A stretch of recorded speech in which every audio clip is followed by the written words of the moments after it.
제발 그만 좀 해. 엄마 이제 더는 못 참겠어. 엄마 때문에 내 인생이 망가지고 있다니까. 그 소리가 귓가에 맴돌았다. 김민선의 딸. 30해 가까이 키운 내 딸이 던진 비수 같은 말. 그날 아침 나는 그 말 한마디로 완전히 부서졌다. 깨진 유리 조각처럼 산산이 흩어져 다시는 붙을 수 없을 것만 같았다. 모든 것이 무너져 내리는 순간이었다. 나는 그저 눈을 감고 그 고통스러운 기억이 사라지기를 바랐다. 하지만 아무리 애를 써도 그 목소리는 마치 낙인처럼 내 심장에 깊이 박혀버렸다. 그 모든 일이 있기 전까지 나의 삶은 고요하고 평화로웠다. 나는 이전가 남편과 함께 서귀포의 작은 마을에서 30년 넘게 살았다. 파란 바다가 늘 내다보이는 작은 집. 집 앞마당에는 내가 손수 심은 동백나무가 붉은 꽃을 피웠고 그 아래에는 매년 가을마다 노랗게 익어가는 감귤나무가 있었다. 남편이 살아있을 때 우리는 매일 아침 함께 일어나 바닷가로 산책을 나갔다. 짠 바다 내음을 맡으며 그는 내 손을 꼭 잡고 말했다. 여보, 우리 이렇게 평생 함께 살자. 하지만 평생이라는 시간은 그리 길지 않았다. 5년 전 남편은 갑작스러운 심장마비로 세상을 떠났다. 홀로 남겨진 나는 한동안 세상과 단절된 채 지냈다. 내 삶의 모든 의미는 남편과 딸 민서였다. 남편이 사라진 세상에서 나는 민서에게 더욱 의지하게 되었다. 민서는 서울에서 잘나가는 회사를 다니며 넉넉하게 살고 있었다. 나에게는 유일한 희망이었고 삶의 이유였다. 나는 민서에게 짐이 되고 싶지 않았다. 그래서 매일 아침 일어나 집안을 깨끗이 정리하고 남편의 빈자리를 채우기 위해 텃밭을 가꾸었다. 가을이면 수확한 감귤을 서울로 보내고 겨울이면 직접 짠 목도리를 민서에게 보냈다. 그렇게라도 딸에게 도움이 되고 싶었다. 그날 아침도 여느 때와 다름없었다. 파란 하늘과 잔잔한 바다가 눈앞에 펼쳐졌다. 나는 동백나무에 물을 주고 텃밭에서 시든 잎을 정리하고 있었다. 그때 낡은 핸드폰이 울렸다. 화면에는 우리 딸이라는 이름이 떴다. 민서야. 내 목소리에는 반가움이 가득했다. 엄마, 저 지금 제주도 공항이에요. 엄마 보러 왔어요. 민서의 목소리는 평소와 달리 어딘가 딱딱했다. 나는 영문도 모른 채 기뻐했다. 딸이 온다니 나는 서둘러 짐을 챙겨 공항으로 나갔다. 공항에 도착하니 민서와 사위 박태훈이 서 있었다. 태훈은 대기업 임원으로 일하며 늘 정장 차림이었다. 오늘도 깔끔한 정장 차림으로 서 있는 그들을 보니 괜히 내가 초라해지는 기분이었다. 민서야, 태훈아, 어쩐 일이야, 미리 말해주지. 나는 웃으며 민서의 손을 잡으려 했다. 하지만 민서는 내 손을 피해 태훈의 팔짱을 끼고 서 있었다. 엄마, 먼저 식사하러 가요. 할 얘기가 있어요. 민서의 말투는 차가웠다. 불안한 예감이 들었지만 나는 애써 웃으며 그들을 따라 나섰다. 고급 레스토랑에서 코스 요리가 나왔다. 나는 이런 곳에 익숙지 않아 어색해했다. 민서는 그런 나를 보며 엄마 그냥 드세요 라고 말했다. 식사 내내 대화는 없었다. 그저 묵묵히 접시만 비울 뿐이었다. 식사가 끝나고 커피가 나왔을 때 민서가 입을 열었다. 엄마, 저희가 드릴 말씀이 있어요. 그녀의 눈은 나를 똑바로 쳐다보지 못하고 커피잔을 맴돌았다. 태훈 씨가 이번에 서울 본사로 발령이 나서요. 저희가 미국으로 가게 됐어요. 청천벽력 같은 소리였다. 나는 순간 아무 말도 할 수 없었다. 갑자기 미국이라니. 내 목소리는 떨렸다. 네, 갑자기 결정됐어요. 그래서 저희가 엄마를 모시고 가려고요. 민서는 그제야 내 눈을 똑바로 쳐다보았다. 우리 집으로 오세요. 미국 가기 전까지 함께 지내다가 같이 가는 게 어때요? 나는 그들의 말에 안도하며 미소를 지었다. 그래, 민서야. 엄마가 서울로 갈게. 미국은 글쎄 아직은 잘 모르겠지만 나는 민서와 함께 서울에서 살 수 있다는 생각에 가슴이 벅차올랐다. 남편이 떠난 후 홀로 지내던 내게 민서와 함께하는 삶은 그 어떤 것보다 소중했다. 다음 날 아침 나는 서둘러 짐을 쌌다. 평생 살아온 정든 집이었지만 민서와 함께하는 미래를 생각하니 아쉬움보다는 기대가 더 컸다. 서울행 비행기에 올랐다. 민서는 내 옆에 앉아 있었지만 나와 눈을 마주치려 하지 않았다. 민서야, 엄마랑 서울에 가면 뭐 할까? 네 집 구경도 하고 네가 일하는 회사도 가보고 싶다. 나는 신이 나서 제잘거렸다. 민서는 그저 알았어요 엄마, 나중에요 라고 짤막하게 대답할 뿐이었다. 공항에 도착해서도 민서는 나와 거리를 두었다. 태훈이 운전하는 채 올랐다. 차는 서울의 화려한 도심을 가로질러 달렸다. 나는 창밖을 보며 감탄했다. 제주도에서는 볼 수 없었던 높은 빌딩과 화려한 간판들이 눈에 들어왔다. 차는 민서의 아파트가 아닌 강남의 한적한 주택가로 들어섰다. 낯선 풍경이었다. 민서야, 여기는 어디니? 우리 집은 이쪽이 아닌데. 나는 불안해지기 시작했다. 민서는 아무 말 없이 창밖만 바라보았다. 차는 한 고급스러운 건물 앞에 멈춰 섰다.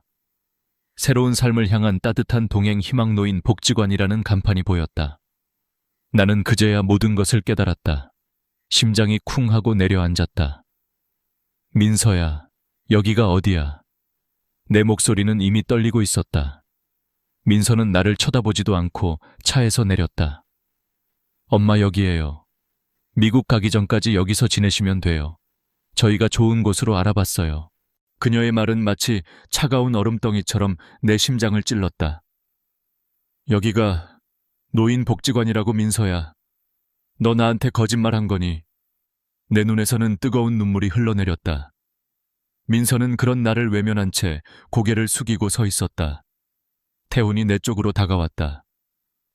장모님, 여기 시설도 좋고 식사도 잘 나오고 친구분들도 많이 만날 수 있어요. 저희가 미국에 가도 걱정하실 필요 없어요. 그의 목소리는 친절했지만 나는 그 안에서 차가운 계산을 읽어낼 수 있었다. 너희들, 나를 여기다 버리려고 하는 거니? 나는 민서의 어깨를 붙잡고 울부짖었다. 버리는 거 아니에요. 엄마를 위한 거예요.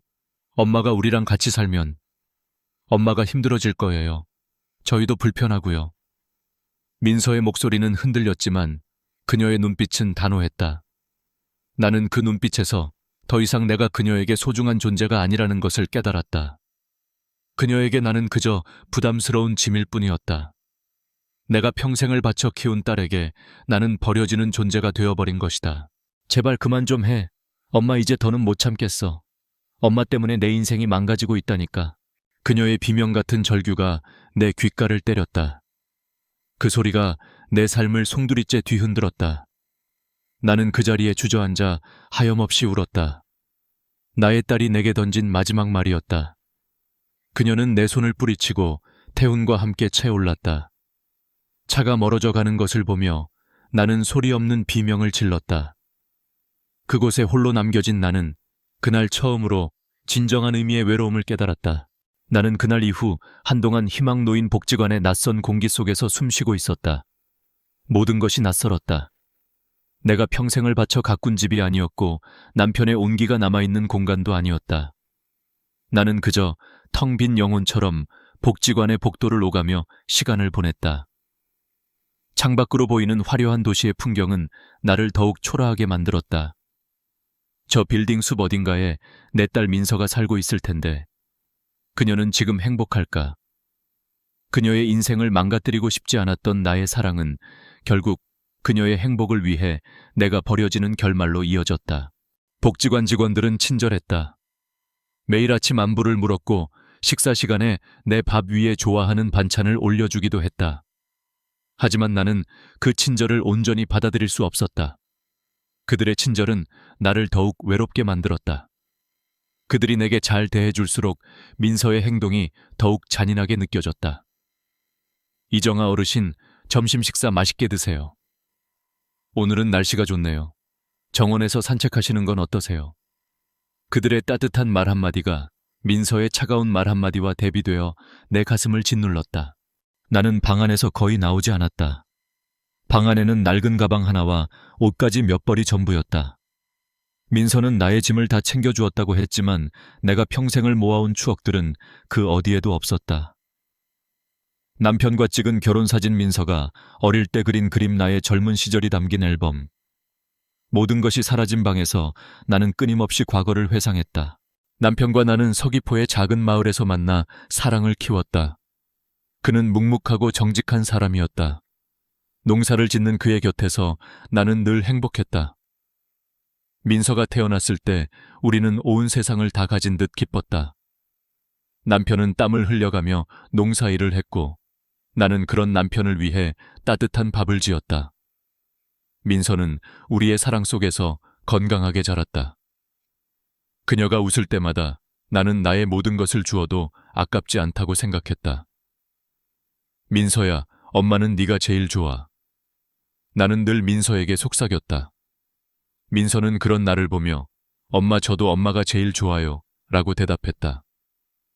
그때의 순수했던 민서의 눈빛을 나는 아직도 잊을 수 없었다. 하지만 민서가 서울로 대학을 가면서 모든 것이 변하기 시작했다. 그녀는 서울의 화려한 도시 생활에 익숙해졌고 고향의 촌스러운 삶을 부끄러워했다. 전화 통화는 점점 줄어들었고 내려오는 횟수도 드물어졌다. 나는 그런 민서에게 실망하기보다는 그녀의 꿈을 응원했다. 민서야, 서울에서 힘들면 언제든지 내려와. 엄마가 맛있는 밥 해줄게. 나는 그렇게 말했지만 민서는 끝내 내려오지 않았다. 남편이 돌아가신 후 나는 민서의 눈치를 보며 살았다. 혹시라도 내가 민서에게 짐이 될까봐 아플 때도 아프다고 말하지 못했고 힘들 때도 힘들다고 말하지 못했다. 민서는 가끔 전화로 엄마 괜찮아요? 외롭지 않으세요? 라고 물었다. 나는 늘 괜찮아. 엄마는 잘 지내고 있어. 라고 대답했다. 그 말은 민서를 안심시키기 위한 거짓말이었지만 동시에 나 자신을 위로하기 위한 주문이기도 했다. 나는 민서에게 짐이 되지 않는 독립적이고 강한 엄마가 되고 싶었다. 하지만 나의 노력은 결국 민서에게는 부담으로 다가왔나 보다. 어느 날 아침 나는 복지관 식당에서 멍하니 창밖을 바라보고 있었다. 숟가락을 들 힘도 없었다. 그때 누군가 내 옆자리에 앉았다. 아니, 젊은 사람이 왜 밥을 안 먹고 멍하니 있어요? 밥심으로 사는 거지. 목소리의 주인공은 머리가 하얗게 센 할머니였다. 하지만 그 목소리에는 활기가 넘쳤다. 나는 그 할머니를 쳐다보았다. 저는 최은주라고 해요. 은주라고 부르면 돼요. 이 복지관의 터줏대감이죠. 그녀는 싱긋 웃으며 말했다. 나는 그녀의 활기찬 모습에 왠지 모르게 끌렸다. 저는 이정갑니다. 나는 겨우 입을 열었다. 이정아 어르신 이름 예쁘네요. 자, 밥 먹어요. 이 밥이 얼마나 맛있는 줄 알아요.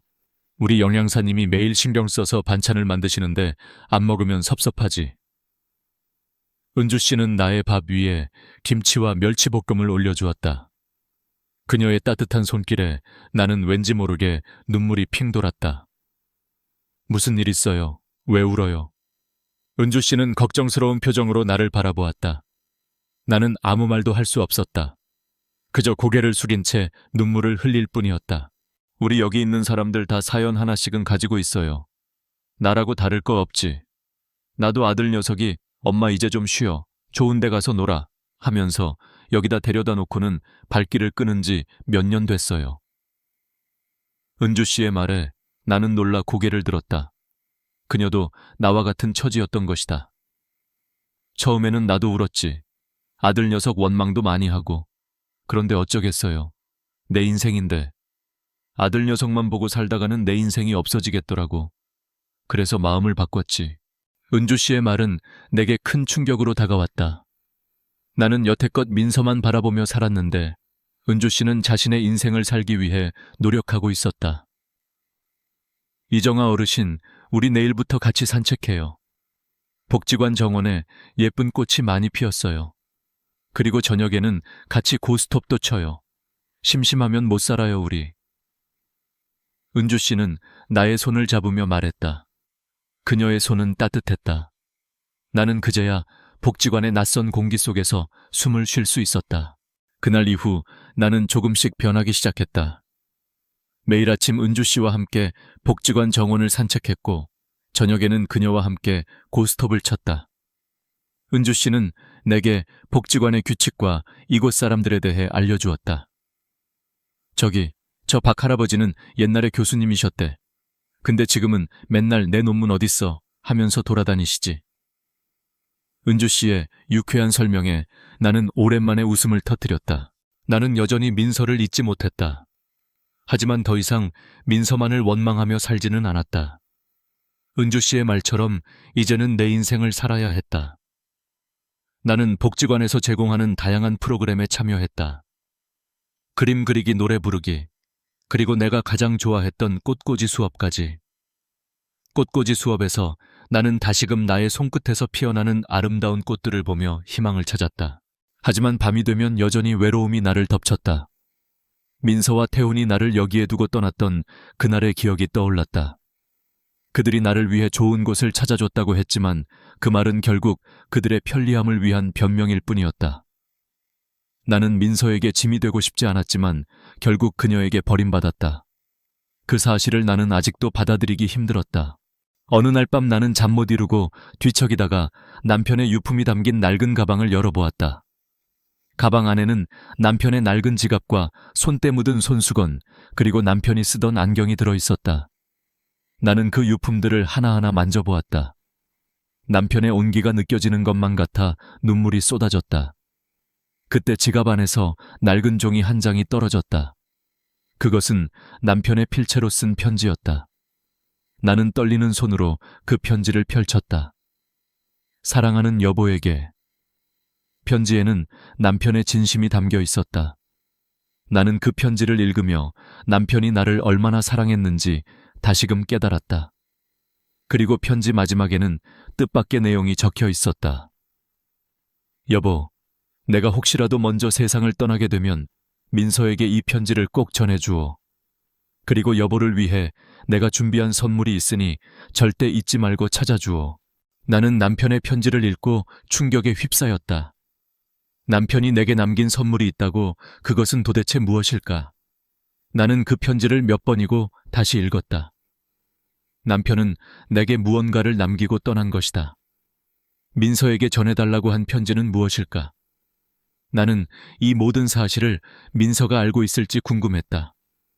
어쩌면 민서는 남편의 유언을 무시하고 나를 여기에 버린 것일까? 의심과 함께 나는 남편이 내게 남긴 선물을 찾기로 결심했다. 그것이 무엇이든 나는 남편의 마지막 사랑을 찾아내고 싶었다. 남편의 편지를 발견한 이후 나의 삶은 다시 한번 흔들리기 시작했다. 복지관의 고요한 일상은 더 이상 내게 위안이 되지 않았다. 남편이 나에게 남긴 선물이 무엇인지, 그리고 민서에게 전해달라고 했던 그 편지는 과연 무엇이었을까? 나는 밤마다 잠 못 이루고 그 생각에 사로잡혔다. 민서가 그 편지를 받았을까? 아니면 그녀는 아예 이 모든 것을 모르는 걸까? 어느 쪽이든 민서의 행동은 나에게 깊은 상처로 남았다. 나는 남편의 편지를 다시 한번 읽었다. 사랑하는 여보에게. 로 시작하는 편지에는 남편의 변함없는 사랑이 담겨 있었다. 그는 내가 혼자가 될 것을 염려하며, 여보, 혼자 남겨질 것을 생각하면 가슴이 찢어지는 듯 아프오. 하지만 당신은 강한 사람이니 잘 해낼 것이라 믿소 라고 적었다. 그리고 편지 마지막 부분에는 여보를 위해 내가 준비한 선물이 있으니 절대 잊지 말고 찾아주오 라는 문장이 있었다. 그 아래에는 작은 글씨로 경매 낡은 집 경기도라는 단어들이 끄적여져 있었다. 나는 며칠 동안 그 단어들을 곱씹었다. 경매 낡은 집 경기도. 남편이 살아있을 때 우리는 서울 근교의 작은 땅을 사서 낡은 집을 짓고 사는 꿈을 꾸곤 했다. 은퇴 후 서울에 사는 민서와 가까운 곳에서 살고 싶다는 것이 남편의 바람이었다. 어쩌면 남편은 우리의 꿈을 나 혼자서라도 이룰 수 있도록 미리 준비해 놓은 것일지도 모른다는 생각이 들었다. 나는 희미한 희망을 품고 남편이 남긴 흔적을 따라가 보기로 결심했다. 먼저 나는 복지관 직원에게 인터넷을 사용할 수 있는지 물었다. 직원들은 친절하게 나를 복지관 컴퓨터실로 안내해 주었다. 컴퓨터는 내게 낯선 기계였다. 평생 컴퓨터를 다뤄본 적이 없었던 나는 마우스조차 제대로 움직이지 못했다. 그때 은주 씨가 내게 다가와 말했다. 정가씨, 뭘 보려고요? 내가 도와줄까요? 은주 씨는 복지관에서 컴퓨터를 가장 잘 다루는 사람이었다. 그녀는 능숙하게 컴퓨터를 켜고 내게 마우스 잡는 법부터 가르쳐 주었다. 나는 떨리는 목소리로 경매 낡은 집 경기도라는 단어들을 은주 씨에게 말했다. 은주 씨는 아무 말 없이 검색창에 그 단어들을 입력했다. 수많은 검색 결과가 화면에 나타났다. 나는 그중 경기도 용인시 낡은 주택 경매라는 제목의 게시물을 발견했다. 게시물에는 낡은 주택 사진과 함께 상세한 정보가 적혀 있었다. 사진 속의 집은 우리가 꿈꾸던 집의 모습과 매우 흡사했다. 나는 가슴이 두근거렸다. 은주 씨, 이 집이 맞는 것 같아요. 은주 씨는 나의 손을 잡으며 말했다. 정가 씨 혹시 모르니 부동산 등기부등본을 확인해 봐야 해요. 소유주가 누구인지 알아봐야지. 그녀의 도움으로 우리는 부동산 등기부등본을 확인했다. 소유주 이름에는 놀랍게도 이정아라는 세 글자가 적혀 있었다. 나는 믿을 수 없었다. 남편은 정말로 나에게 이 집을 남기고 떠난 것이다. 그제야 나는 남편의 마지막 사랑을 온전히 느낄 수 있었다. 남편은 내가 혼자가 되어 힘들어할 것을 미리 알고 내가 기댈 수 있는 작은 보금자리를 마련해 준 것이다. 하지만 기쁨도 잠시 나는 다시 한번 좌절했다. 남편은 이 집을 내게 선물했지만 나는 이 집을 관리할 능력도 돈도 없었다. 민서에게 도움을 요청할 수도 없었다. 그녀는 이미 나를 버렸다. 나는 다시 복지관 생활로 돌아가야 하는 걸까? 아니, 이제 더 이상 민서의 그늘 아래 살고 싶지 않았다. 나는 남편이 내게 남겨준 선물을 지키고 싶었다. 그것은 단순히 집 한 채가 아니라 남편의 마지막 사랑이었고 나의 자존심이었다. 나는 은주 씨에게 모든 것을 털어놓았다. 남편의 편지 경매로 받은 집, 그리고 민서의 배신까지. 은주 씨는 나의 이야기를 듣고 한동안 침묵했다. 그리고는 나의 손을 꼭 잡으며 말했다. 정아 씨, 울지 마요. 하늘에서 남편이 보고 있을 텐데 힘내야지. 그리고 아들이든 딸이든 결국 자기 인생을 살아야 하는 법이에요. 정아 씨도 이제 정아 씨의 인생을 살아요. 은주 씨의 말은 내게 큰 위로가 되었다. 그녀는 내게 용기를 주었고 나는 그녀의 도움으로 남편이 남긴 집을 찾아가 보기로 결심했다. 며칠 후 나는 은주 씨와 함께 경기도 용인으로 향했다. 오랜만에 서울 밖으로 나가는 길이었다. 차창 밖으로 보이는 풍경은 낯설지만 동시에 희망으로 가득 차 있었다. 용인에 도착하자 우리는 택시를 타고 남편이 남긴 집으로 향했다. 집은 예상대로 낡고 허름했다. 마당에는 잡초가 무성하게 자라 있었고 낡은 대문은 녹슬어 있었다. 하지만 나는 그 집을 보자마자 가슴이 벅차올랐다. 이 집은 남편과 내가 함께 꿈꾸던 집이었다. 나는 이 집에서 남은 생을 보내고 싶었다. 집 안으로 들어서자 곰팡이 냄새가 코를 찔렀다. 먼지가 쌓여 있었고 벽에는 금이가 있었다. 하지만 나는 개의치 않았다. 이 집은 나에게는 보물과도 같았다. 나는 집안을 둘러보며 남편과의 추억을 떠올렸다. 여기에 내가 텃밭을 만들고 저기에는 예쁜 꽃을 심을 거야. 여기에는 우리가 좋아하는 책들을 가득 채우고 남편과 함께 나누었던 대화들이 귓가에 맴돌았다. 하지만 현실은 냉혹했다. 이 낡은 집을 수리하려면 많은 돈이 필요했다. 나는 민서가 내게 남겨준 돈을 꺼내보았다. 얼마 되지 않는 돈이었다. 나는 이 돈으로는 집을 수리하기는커녕 당장 생활비도 부족하다는 것을 깨달았다. 다시 한번 좌절감이 나를 덮쳤다. 나는 이 집을 포기해야 하는 걸까? 남편의 마지막 선물을 지키지 못하는 무능한 아내가 되어야 하는 걸까? 나는 눈물이 쏟아질 것 같았다. 그때 은주 씨가 나의 어깨를 감싸 안으며 말했다. 정가 씨, 너무 걱정하지 마요. 우리한테는 아직 희망이 있어요. 이 집을 팔아서 돈을 마련할 수도 있고 아니면 우리가 직접 수리해서 살 수도 있잖아요. 나 혼자서도 할 수 있어요. 혼자가 아니에요. 우리 같이 힘내봐요. 은주 씨의 말에 나는 고개를 들었다. 은주 씨는 나의 손을 잡고 말했다. 이 집을 팔든 고치든 그건 정아 씨의 선택이에요. 정아 씨는 이제 정아 씨의 인생을 살아야 해요. 민서가 없어도, 태훈이가 없어도 정아 씨는 충분히 행복하게 살 수 있어요. 은주 씨의 말은 내게 큰 용기를 주었다. 나는 더 이상 민서의 그늘 아래 살지 않겠다고 다짐했다. 나는 남편의 마지막 사랑을 지키고 나의 남은 인생을 나 자신을 위해 살기로 결심했다. 나는 낡은 집을 바라보며 다시 한번 희망을 품었다. 이 집은 나의 새로운 시작이었다. 남편의 일기장을 발견한 이후 나의 밤은 더 이상 외롭지 않았다. 나는 매일 밤 일기장을 펼쳐 읽었고 남편의 삶과 그의 사랑을 다시 한번 느꼈다. 일기장에는 남편이 나를 얼마나 사랑했는지, 그리고 내가 얼마나 소중한 존재였는지에 대한 이야기들이 가득했다. 그의 글을 읽을 때마다 나는 눈물을 흘렸지만 그 눈물은 슬픔의 눈물이 아니었다. 그것은 사랑과 감사의 눈물이었다. 일기장에는 남편이 살아있을 때 몰랐던 그의 고민과 걱정들이 담겨 있었다. 그는 나를 홀로 남겨두고 떠나는 것에 대해 끊임없이 염려했다. 정가는 내가 없으면 어떻게 살아갈까? 그녀는 너무나 여리고 순수해서 세상의 모진 풍파를 혼자서 감당할 수 있을까? 그는 민서에게 나를 부탁하는 편지를 여러 번 썼지만 끝내 보내지 못했다. 민서가 엄마를 부담스러워할까봐, 민서의 행복을 방해하고 싶지 않다. 남편은 딸의 행복과 나의 안위를 두고 끊임없이 고민했던 것이다. 나는 남편의 그런 모습을 보며 가슴이 미어지는 듯 아팠다. 일기장의 마지막 장에는 남편의 마지막 소원이 담겨 있었다. 정아는 평생을 나만 보며 살았소. 이제라도 그녀가 자신의 삶을 살았으면 좋겠소.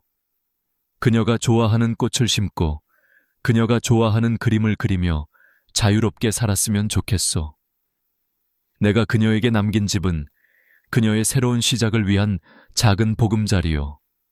부디 그곳에서 행복하게 살기를 바라오. 남편은 내가 민서의 그늘 아래 살지 않고 나만의 인생을 살기를 바랐던 것이다. 나는 일기장을 덮고 한동안 생각에 잠겼다.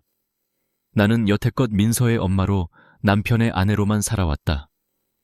나의 이름은 이전가였지만 나는 나 자신을 잊고 살았다. 나는 내가 무엇을 좋아하는지, 내가 무엇을 하고 싶은지조차 잊고 있었다. 하지만 남편의 일기장을 통해 나는 다시 한번 나 자신을 마주하게 되었다. 나는 더 이상 민서의 엄마가 아닌 이전가로 살고 싶었다. 다음 날 아침 나는 은주 씨에게 일기장의 내용을 모두 털어놓았다.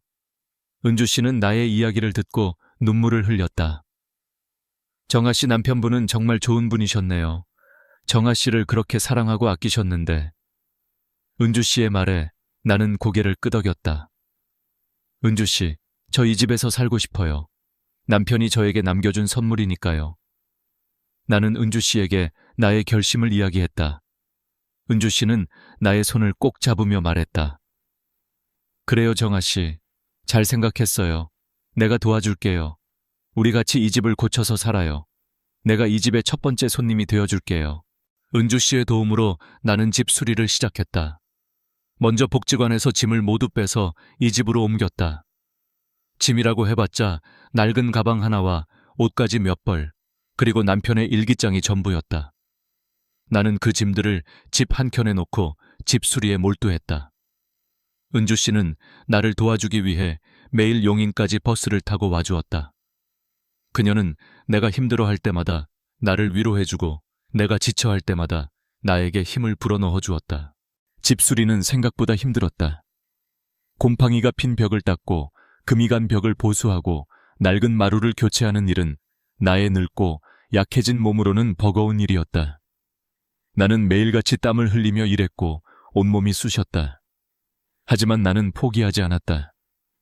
이 집은 남편의 마지막 사랑이었고 나의 새로운 시작이었기 때문이다. 나는 남편의 마지막 소원을 이루어주고 싶었다. 집 수리를 하던 중 나는 낡은 앨범 하나를 발견했다. 앨범 안에는 남편과 내가 젊은 시절 찍은 사진들이 가득했다. 우리는 풋풋하고 순수했다. 나는 사진을 한 장 한 장 넘기며 과거를 회상했다.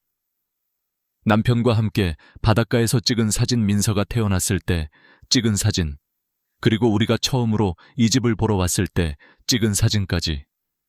나는 사진 속의 남편을 보며 여보, 나 이제 당신이 없는 세상에서 나만의 인생을 살아보려고 해. 당신이 남겨준 이 집에서 당신의 마지막 소원을 이루어줄게 라고 속삭였다. 나는 집 수리를 하면서 민서에게 전화를 걸어보았다. 하지만 민서는 나의 전화를 받지 않았다. 나는 민서에게 문자 메시지를 남겼다. 민서야, 엄마는 이제 서울 용인에서 살고 있어. 네가 보고 싶다. 하지만 민서는 나의 문자 메시지에 답장하지 않았다.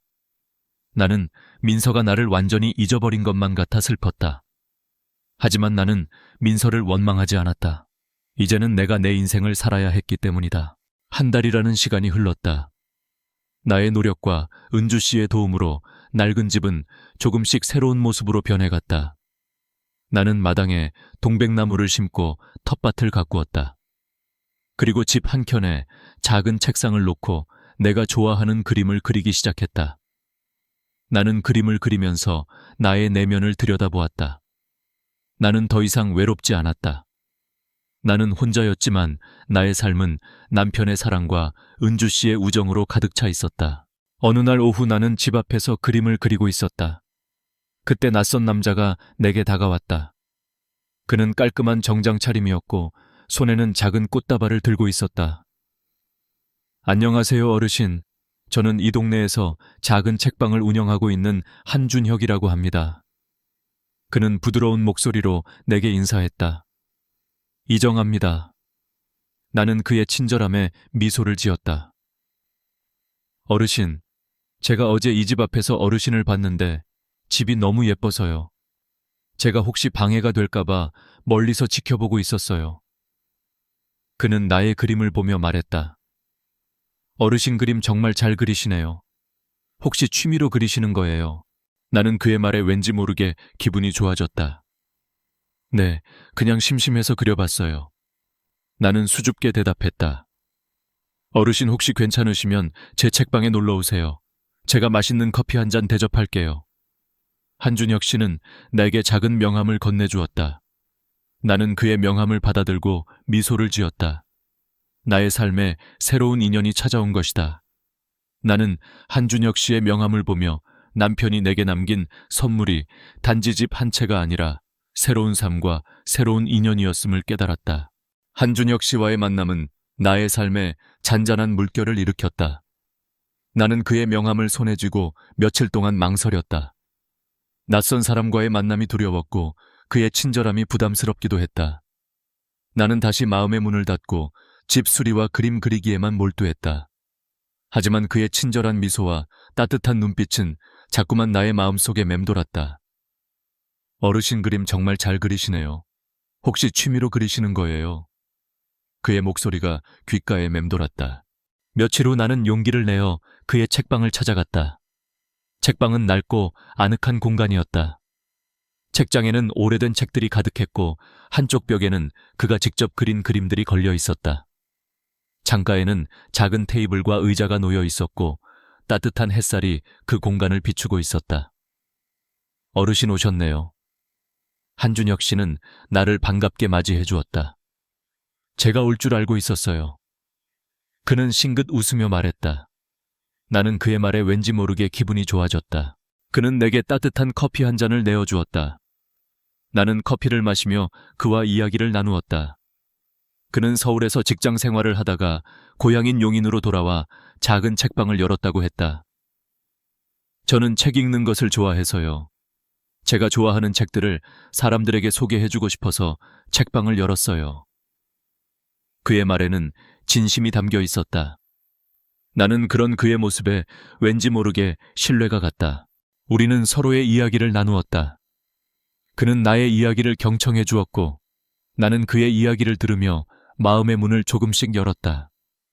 그는 내가 민서에게 버림받고 남편이 남겨준 집에서 혼자 살게 된 이야기를 들었다. 그는 나의 이야기를 듣고 어르신 힘드셨겠네요. 하지만 어르신은 정말 강한 분이세요. 혼자서 이렇게 멋진 집을 고치시고 그림도 그리시고 라고 말했다. 그의 말은 내게 큰 위로가 되었다.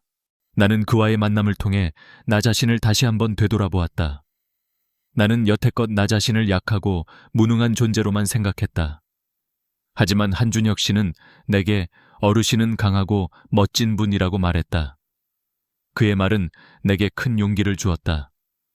나는 더 이상 민서의 그늘 아래 살지 않겠다고 다짐했다. 나는 남편이 내게 남겨준 선물을 지키고 나의 남은 인생을 나 자신을 위해 살기로 결심했다.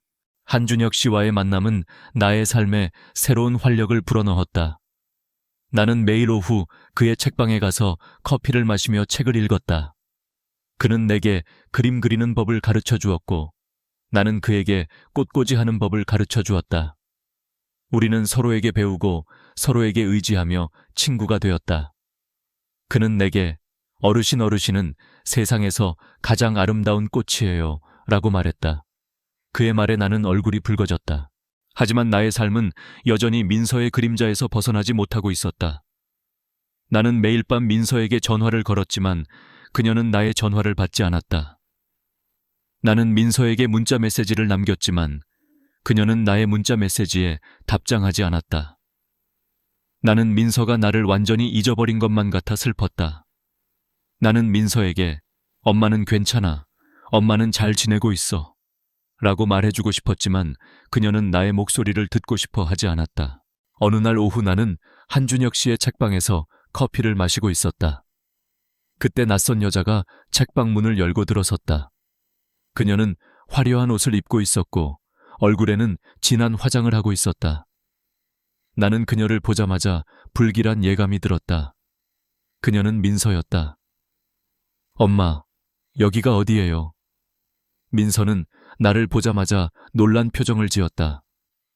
민서야, 네가 어떻게 여기에? 나는 민서를 보자마자 눈물이 쏟아졌다. 민서는 나의 손을 잡고 책방 밖으로 나섰다. 엄마, 여기는 엄마가 계실 곳이 아니에요. 왜 여기에 계세요?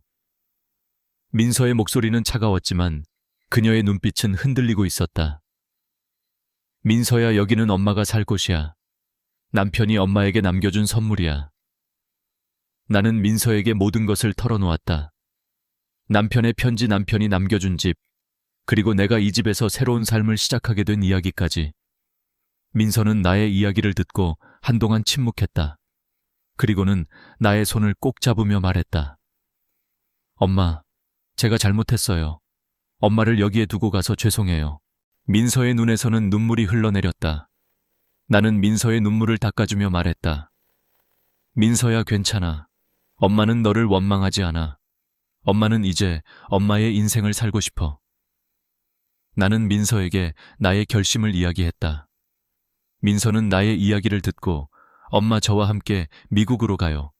제가 엄마를 책임질게요 라고 말했다. 나는 민서의 말에 미소를 지으며 말했다. 민서야, 괜찮아. 엄마는 이제 혼자서도 잘 살 수 있어. 너는 너의 인생을 살면 돼. 엄마는 이제 엄마의 인생을 살게. 민서는 나의 말에 고개를 끄덕였다. 그녀는 나의 손을 놓지 않았다. 엄마, 저를 용서해 주셔서 감사해요. 제가 잘못했어요. 민서는 내게 거듭 사과했다. 나는 민서의 손을 잡고 그녀의 이마에 입을 맞추었다. 민서야, 괜찮아. 엄마는 너를 사랑해. 나는 민서에게 속삭였다. 민서는 나의 품에 안겨 한동안 울었다. 나는 민서의 등을 토닥여주며 그녀의 울음을 멈추게 했다. 민서는 나의 집으로 가서 내가 꾸며놓은 정원과 텃밭을 보았다. 엄마, 정말 예쁘네요. 엄마가 좋아하는 꽃들이 가득해서 좋아요. 민서는 나의 그림을 보며 엄마, 그림 정말 잘 그리시네요. 저도 엄마처럼 그림을 잘 그렸으면 좋겠어요 라고 말했다. 나는 민서의 말에 미소를 지었다. 민서는 이제야 나의 삶을 이해해주기 시작했다. 그날 이후 민서는 매일 내게 전화를 걸었다. 엄마, 오늘 뭐 하셨어요? 그림 그렸어요. 꽃은 잘 피었나요? 민서는 나의 일상을 궁금해했고 나의 삶에 관심을 보이기 시작했다. 나는 민서의 목소리를 들으며 행복했다. 나는 더 이상 외롭지 않았다. 나는 민서의 엄마로, 남편의 아내로, 그리고 이전가로 살고 있었다. 민서의 사과 이후 나의 삶은 다시 한번 평화를 되찾았다. 민서는 매일같이 전화를 걸어왔고 주말이면 용인으로 내려와 나와 함께 시간을 보냈다. 우리는 함께 텃밭을 가꾸고 그림을 그리며 밀린 이야기를 나누었다. 엄마 예전에는 왜 이렇게 살지 않았을까? 민서는 나에게 말했다. 나는 민서의 손을 잡고 말했다. 민서야, 엄마도 이제야 알았어. 인생은 내가 만드는 거라는 걸. 민서와 나의 관계는 예전보다 더욱 깊고 단단해졌다. 나는 더 이상 민서의 눈치를 보지 않았고 민서도 더 이상 나를 부담스러워하지 않았다. 우리는 서로에게 솔직했고 서로를 존중했다. 나는 민서에게 민서야, 엄마는 네가 자랑스러워. 너는 정말 좋은 딸이야 라고 말했다. 민서는 나의 말에 눈물을 흘렸다. 엄마, 제가 더 잘할게요. 엄마를 위해. 어느 날 오후 민서와 나는 함께 한준혁 씨의 책방에 갔다. 민서는 한준혁 씨를 보자마자 놀란 표정을 지었다. 엄마, 이분은 누구세요? 나는 민서에게 한준혁 씨를 소개했다. 민서야, 이분은 이 동네에서 책방을 운영하시는 한준혁 씨야. 엄마의 좋은 친구분이시지. 민서는 한준혁 씨에게 공손하게 인사했다. 안녕하세요. 저는 김민서입니다. 저희 엄마 친구분이시라고 해서 인사드리러 왔어요. 한준혁 씨는 민서에게 따뜻한 미소를 지으며 말했다. 김민서 씨 만나서 반가워요. 어르신께서 따님 자랑을 많이 하셨어요. 따님이 정말 예쁘고 착하다고 하시던데 실제로 보니 정말 미인이시네요. 민서는 한준혁 씨의 칭찬에 얼굴이 붉어졌다. 나는 그들의 모습을 보며 흐뭇하게 미소 지었다. 민서는 한준혁 씨와 이야기를 나누면서 내가 이곳에서 얼마나 행복하게 지내고 있는지 알게 되었다. 그녀는 나의 그림과 내가 가꾼 정원을 보며 감탄했고 내가 한준혁 씨와 함께 웃으며 이야기하는 모습을 보며 안도했다. 엄마, 정말 행복해 보이세요. 제가 진작에 엄마를 이곳에 모셔다 드릴 걸 그랬어요. 민서는 내게 말했다. 나는 민서의 손을 잡고 말했다. 괜찮아, 민서야. 엄마는 이제 괜찮아. 너도 너의 삶을 살면 돼. 그날 이후 민서는 자주 한준혁 씨의 책방에 찾아왔다. 그녀는 한준혁 씨와 책에 대한 이야기를 나누었고 때로는 내가 그린 그림에 대해 이야기를 나누기도 했다. 민서는 한준혁 씨를 보며 엄마, 한준혁 씨는 정말 좋은 분이신 것 같아요. 엄마에게 좋은 친구분이 되어주셔서 감사해요 라고 말했다. 나는 민서의 말에 미소를 지었다. 하지만 나의 행복은 오래가지 못했다. 어느 날 저녁 나는 갑작스러운 심장 통증으로 쓰러졌다. 나는 의식을 잃고 병원으로 옮겨졌다. 민서와 태우는 나의 소식을 듣고 한달음에 병원으로 달려왔다. 민서는 나의 손을 잡고 눈물을 흘렸다. 엄마, 제발 일어나세요. 제가 잘못했어요. 제가 엄마를 여기다 두고 가서 엄마가 아프신 거예요. 민서의 눈물 섞인 목소리가 나의 귓가를 때렸다. 나는 의식이 없는 상태에서도 민서의 목소리를 들을 수 있었다. 나는 며칠 동안 의식을 찾지 못했다. 민서와 태우는 나의 병실을 지켰다. 한준혁 씨와 은주 씨도 매일 병원으로 찾아와 나를 걱정했다. 나는 그들의 목소리를 들으며 나의 삶이 결코 외롭지 않다는 것을 깨달았다. 나는 남편의 사랑과 민서의 사랑, 그리고 한준혁 씨와 은주 씨의 우정으로 가득 차 있었다. 며칠 후 나는 의식을 찾았다. 눈을 뜨자마자 민서의 얼굴이 보였다. 엄마 괜찮으세요? 민서는 나의 손을 꼭 잡고 있었다. 민서야. 나는 겨우 입을 열었다. 엄마, 제가 잘못했어요. 제가 엄마를 여기에 두고 가서 엄마가 아프신 거예요. 제가 미국으로 가지 않을게요. 엄마를 돌봐드릴게요. 민서는 눈물을 흘리며 말했다. 나는 민서의 손을 잡고 말했다. 민서야, 괜찮아. 엄마는 이제 괜찮아. 너는 너의 삶을 살면 돼. 엄마는 너를 원망하지 않아. 나는 민서의 이마에 입을 맞추었다. 민서는 나의 품에 안겨 한동안 울었다. 나는 민서의 등을 토닥여주며 그녀의 울음을 멈추게 했다. 그날 이후 민서는 나의 병실을 지키며 나를 돌보았다. 그녀는 내게 죽을 끓여주었고 나를 위해 책을 읽어주었다. 나는 민서의 따뜻한 손길을 느끼며 나의 삶이 얼마나 소중한지 깨달았다. 나는 더 이상 민서에게 짐이 아니었다. 나는 민서에게 사랑을 받는 소중한 존재였다. 며칠 후 나는 병원에서 퇴원했다. 민서와 태훈은 나를 집으로 모시고 갔다. 집은 민서와 태훈의 손길로 깨끗하게 정리되어 있었다. 엄마, 이제 저희와 함께 살아요. 미국은 가지 않을게요. 제가 엄마를 돌봐드릴게요. 민서는 내게 말했다. 나는 민서의 말에 미소를 지으며 말했다. 민서야, 괜찮아. 엄마는 이제 혼자서도 잘 살 수 있어. 너는 너의 삶을 살면 돼. 엄마는 이제 엄마의 인생을 살게. 나는 민서와 태훈의 배웅을 받으며 나의 집으로 돌아왔다. 집은 따뜻했고 꽃들은 활짝 피어 있었다. 나는 정원에 앉아 내가 그린 그림을 보았다. 그림 속에 나는 웃고 있었다. 나는 나의 그림을 보며 나의 삶이 이제야 시작되었다는 것을 깨달았다. 나는 더 이상 민서의 엄마가 아닌 이전가로 살고 있었다. 민서와 태훈이 떠난 후 나의 집은 다시 고요해졌다. 하지만 예전의 그 고요함과는 달랐다. 예전에는 외로움으로 가득 찬 고요함이었다면 이제는 평화와 안도감으로 가득 찬 고요함이었다. 나는 이제 더 이상 민서의 엄마가 아니었고 남편의 아내가 아니었다. 나는 이전가라는 이름으로 나만의 삶을 살고 있었다. 나는 매일 아침 일찍 일어나 정원으로 나갔다. 밤새 맺힌 이슬을 머금은 꽃들을 보며 나는 미소 지었다. 그래, 얘들아. 너희도 나처럼 예쁘게 피어나야 해. 나는 꽃들에게 말을 걸며 물을 주었다. 꽃들은 나의 말에 대답하듯 더욱 싱싱하게 피어났다. 나는 텃밭에서 직접 기른 채소들로 아침 식사를 준비했다. 갓 딴 상추와 깨지프로 쌈을 싸먹을 때마다 나는 나의 삶이 얼마나 풍요로운지 깨달았다. 오후에는 한준혁 씨의 책방에 갔다. 그는 나를 반갑게 맞이해 주었다. 어르신, 오늘은 좀 어떠세요? 몸은 괜찮으시고요. 그는 나의 건강을 걱정해 주었다. 나는 그의 따뜻한 마음에 고마움을 느꼈다. 괜찮아, 준혁 씨. 덕분에 많이 좋아졌어. 나는 그의 따뜻한 미소에 마음이 놓였다. 우리는 함께 커피를 마시며 책에 대한 이야기를 나누었다. 그는 내게 시집 한 권을 건네주었다. 어르신, 이 시집에 나오는 시들이 어르신과 많이 닮았어요. 한번 읽어보세요. 나는 그의 말에 시집을 펼쳐 읽었다. 시집에는 인생은 한 권의 책과 같다. 마지막 장을 넘길 때까지 아무도 그 결말을 알 수 없다. 는 문장이 있었다. 나는 그 문장을 읽고 한동안 생각에 잠겼다. 나의 삶도 한 권의 책과 같았다.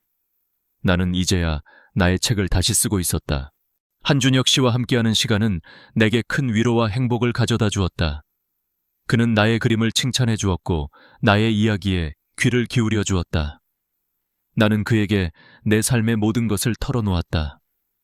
남편과의 추억, 민서와의 갈등, 그리고 내가 이곳에서 다시 시작하게 된 이야기까지.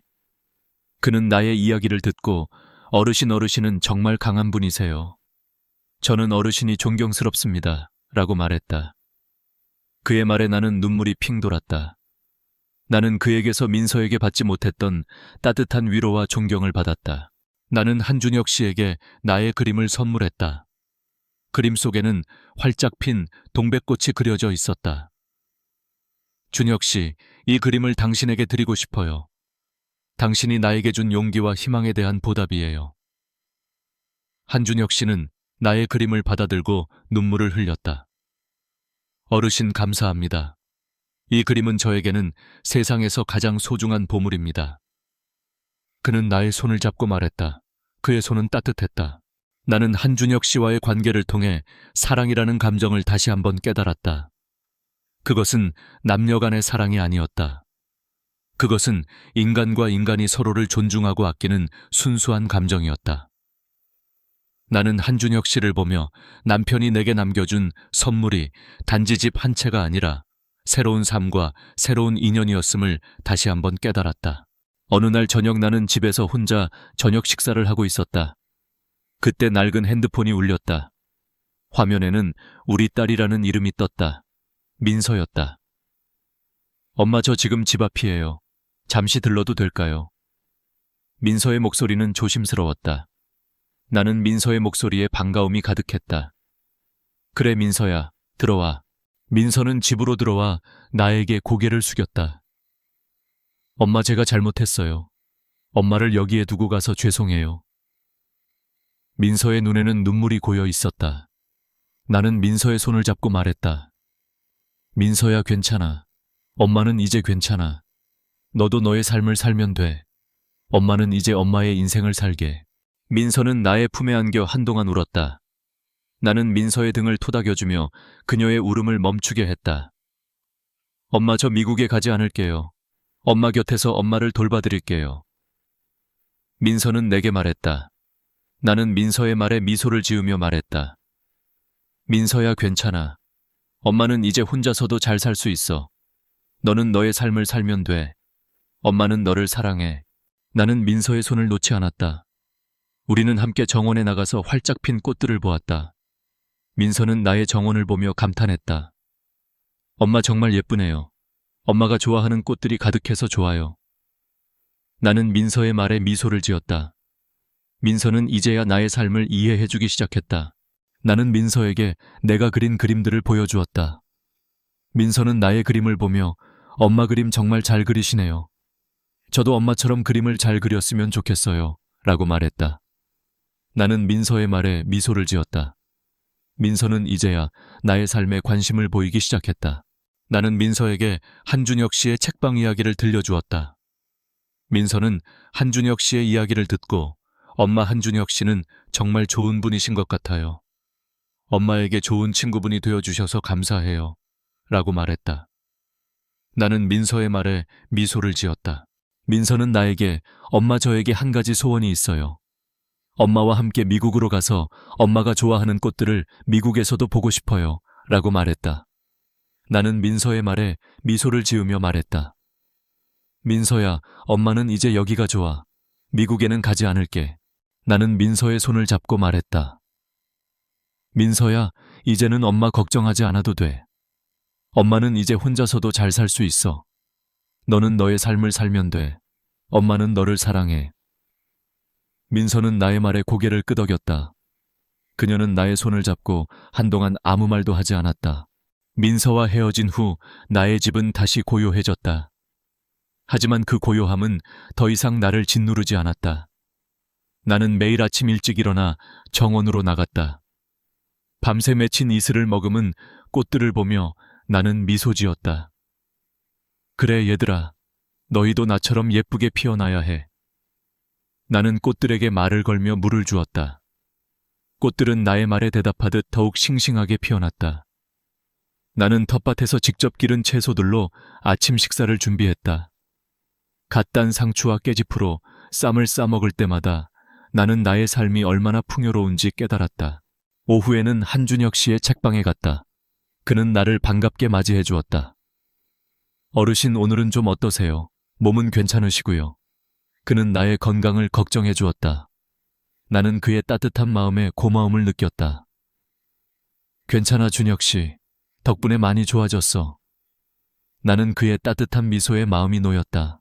우리는 함께 커피를 마시며 책에 대한 이야기를 나누었다. 그는 내게 시집 한 권을 건네주었다. 어르신 이 시집에 나오는 시들이 어르신과 많이 닮았어요. 한번 읽어보세요.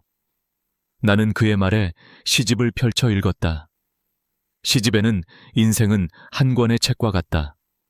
마지막 장을 넘길 때까지 아무도 그 결말을 알 수 없다. 는 문장이 있었다. 나는 그 문장을 읽고 한동안 생각에 잠겼다.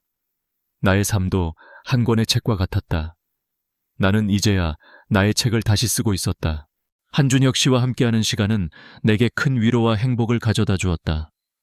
그는 나의 그림을 칭찬해 주었고 나의 이야기에 귀를 기울여 주었다. 나는 그에게 내 삶의 모든 것을 털어놓았다.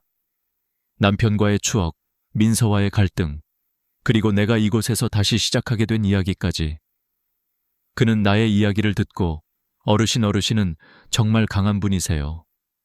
저는 어르신이 존경스럽습니다. 라고 말했다. 그의 말에 나는 눈물이 핑 돌았다. 나는 그에게서 민서에게 받지 못했던 따뜻한 위로와 존경을 받았다. 나는 한준혁 씨에게 나의 그림을 선물했다. 그림 속에는 활짝 핀 동백꽃이 그려져 있었다. 준혁 씨, 이 그림을 당신에게 드리고 싶어요. 당신이 나에게 준 용기와 희망에 대한 보답이에요. 한준혁 씨는 나의 그림을 받아들고 눈물을 흘렸다. 어르신 감사합니다. 이 그림은 저에게는 세상에서 가장 소중한 보물입니다. 그는 나의 손을 잡고 말했다. 그의 손은 따뜻했다. 나는 한준혁 씨와의 관계를 통해 사랑이라는 감정을 다시 한번 깨달았다. 그것은 남녀 간의 사랑이 아니었다. 그것은 인간과 인간이 서로를 존중하고 아끼는 순수한 감정이었다. 나는 한준혁 씨를 보며 남편이 내게 남겨준 선물이 단지 집 한 채가 아니라 새로운 삶과 새로운 인연이었음을 다시 한번 깨달았다. 어느 날 저녁 나는 집에서 혼자 저녁 식사를 하고 있었다. 그때 낡은 핸드폰이 울렸다. 화면에는 우리 딸이라는 이름이 떴다. 민서였다. 엄마, 저 지금 집 앞이에요. 잠시 들러도 될까요? 민서의 목소리는 조심스러웠다. 나는 민서의 목소리에 반가움이 가득했다. 그래 민서야, 들어와. 민서는 집으로 들어와 나에게 고개를 숙였다. 엄마, 제가 잘못했어요. 엄마를 여기에 두고 가서 죄송해요. 민서의 눈에는 눈물이 고여 있었다. 나는 민서의 손을 잡고 말했다. 민서야, 괜찮아. 엄마는 이제 괜찮아. 너도 너의 삶을 살면 돼. 엄마는 이제 엄마의 인생을 살게. 민서는 나의 품에 안겨 한동안 울었다. 나는 민서의 등을 토닥여주며 그녀의 울음을 멈추게 했다. 엄마, 저 미국에 가지 않을게요. 엄마 곁에서 엄마를 돌봐드릴게요. 민서는 내게 말했다. 나는 민서의 말에 미소를 지으며 말했다. 민서야, 괜찮아. 엄마는 이제 혼자서도 잘 살 수 있어. 너는 너의 삶을 살면 돼. 엄마는 너를 사랑해. 나는 민서의 손을 놓지 않았다. 우리는 함께 정원에 나가서 활짝 핀 꽃들을 보았다. 민서는 나의 정원을 보며 감탄했다. 엄마 정말 예쁘네요. 엄마가 좋아하는 꽃들이 가득해서 좋아요. 나는 민서의 말에 미소를 지었다. 민서는 이제야 나의 삶을 이해해주기 시작했다. 나는 민서에게 내가 그린 그림들을 보여주었다. 민서는 나의 그림을 보며 엄마 그림 정말 잘 그리시네요. 저도 엄마처럼 그림을 잘 그렸으면 좋겠어요. 라고 말했다. 나는 민서의 말에 미소를 지었다. 민서는 이제야 나의 삶에 관심을 보이기 시작했다. 나는 민서에게 한준혁 씨의 책방 이야기를 들려주었다. 민서는 한준혁 씨의 이야기를 듣고 엄마, 한준혁 씨는 정말 좋은 분이신 것 같아요. 엄마에게 좋은 친구분이 되어주셔서 감사해요. 라고 말했다. 나는 민서의 말에 미소를 지었다. 민서는 나에게 엄마, 저에게 한 가지 소원이 있어요. 엄마와 함께 미국으로 가서 엄마가 좋아하는 꽃들을 미국에서도 보고 싶어요. 라고 말했다. 나는 민서의 말에 미소를 지으며 말했다. 민서야, 엄마는 이제 여기가 좋아. 미국에는 가지 않을게. 나는 민서의 손을 잡고 말했다. 민서야, 이제는 엄마 걱정하지 않아도 돼. 엄마는 이제 혼자서도 잘 살 수 있어. 너는 너의 삶을 살면 돼. 엄마는 너를 사랑해. 민서는 나의 말에 고개를 끄덕였다. 그녀는 나의 손을 잡고 한동안 아무 말도 하지 않았다. 민서가 떠난 후 나의 집은 다시 고요해졌다.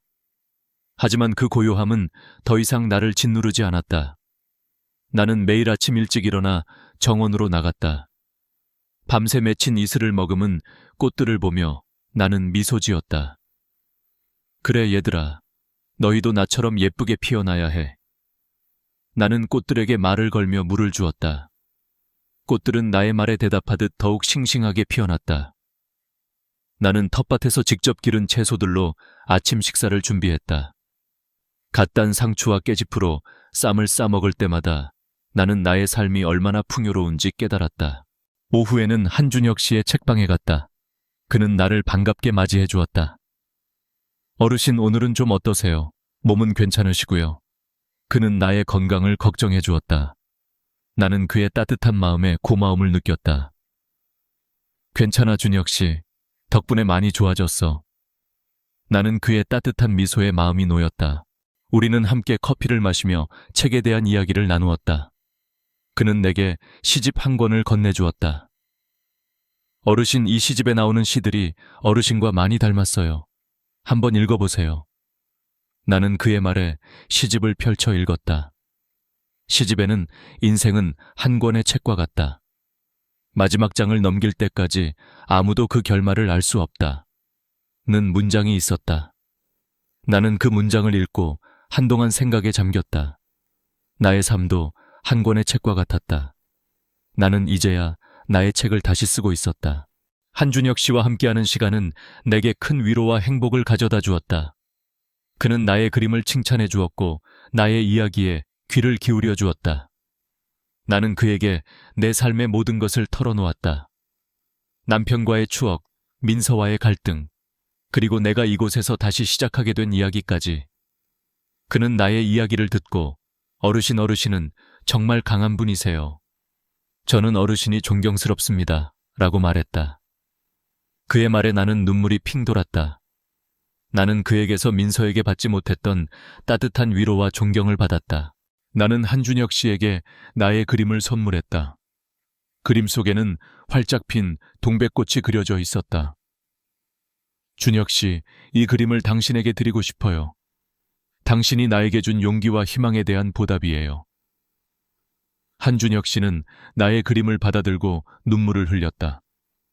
어르신, 감사합니다. 이 그림은 저에게는 세상에서 가장 소중한 보물입니다. 그는 나의 손을 잡고 말했다. 그의 손은 따뜻했다. 나는 한준혁 씨와의 관계를 통해 사랑이라는 감정을 다시 한번 깨달았다. 그것은 남녀 간의 사랑이 아니었다. 그것은 인간과 인간이 서로를 존중하고 아끼는 순수한 감정이었다.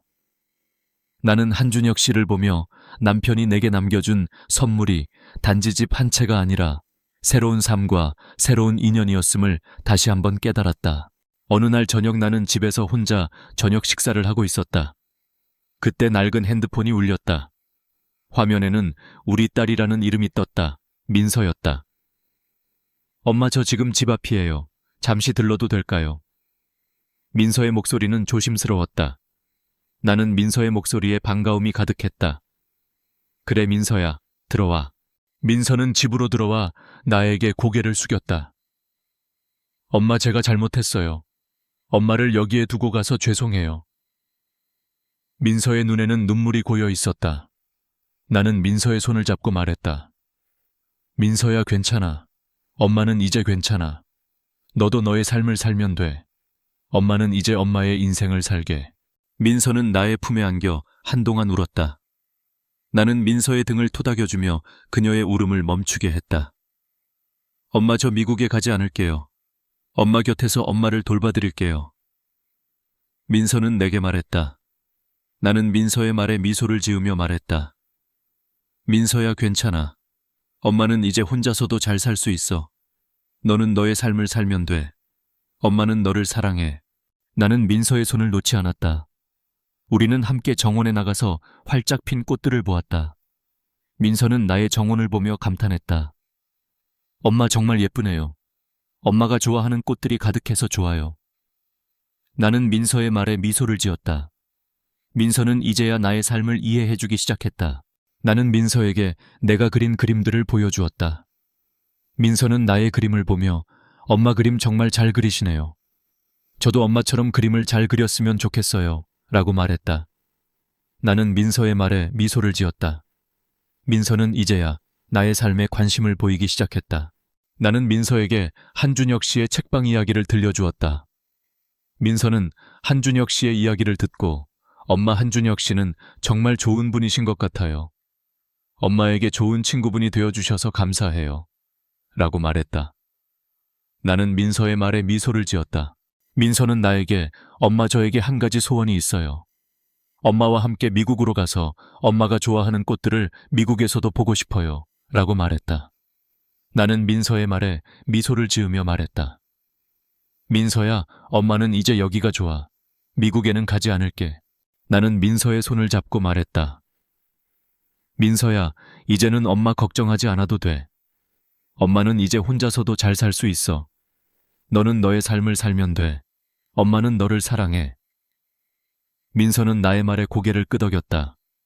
그녀는 나의 손을 잡고 한동안 아무 말도 하지 않았다.